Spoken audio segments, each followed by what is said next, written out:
กรมพนักงานกรมใหญ่การเมืองกระทรวงป้องกันความสงบได้ลงเคลื่อนไหวกวดกาคุ้มครองกำลังพลอยู่บรรดากลุ่มกองที่ขึ้นกับกรมใหญ่การเมืองในวันที่27 พฤษภาคม 2025 นี้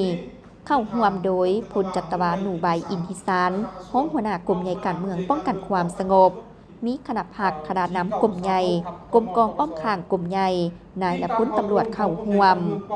พันเอกวันไซจันทสุขห้องหัวหน้ากรมพนักงานกรมใหญ่การเมืองทั้งเป็นคณะรับผิดชอบกวดกาคุ้มครองกำลังพลขั้นกระทรวงป้องกันความสงบกล่าวว่าการลงเคลื่อนไหวกวดกาคุ้มครองกำลังพลอยู่บรรดากลุ่มกองที่ขึ้นกับกรมใหญ่การเมืองเพื่อปรับปรุงเรียกงานคุ้มครองกำลังพลในทั่วกรมใหญ่การเมืองป้องกันความสงบให้มีความโปร่งใสถูกต้องชัดเจนสืบต่อหันเรียกงานคุ้มครองฐานข้อมูลกำลังพลให้มีความเป็นเอกภาพเข้าสู่ระบบตามทิศทันสมัยแนะใส่ยกสูงคุณภาพเรียกงานคุ้มครองกำลังพลอย่างรวมศูนย์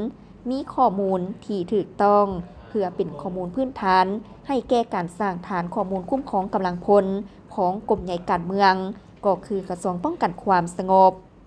นอกนี้ก็เพื่อจัดตั้งการสำรวจกวดกากำลังพลที่มีหน้าตัวจริงอยู่แต่ละกลุ่มกอง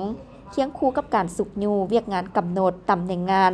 การกำหนดโครงประกอบการจัดตั้งและการบรรจุซับซ้อนกำลังพลให้สอดคล้องรับประกันการปฏิบัติหน้าที่การเมือง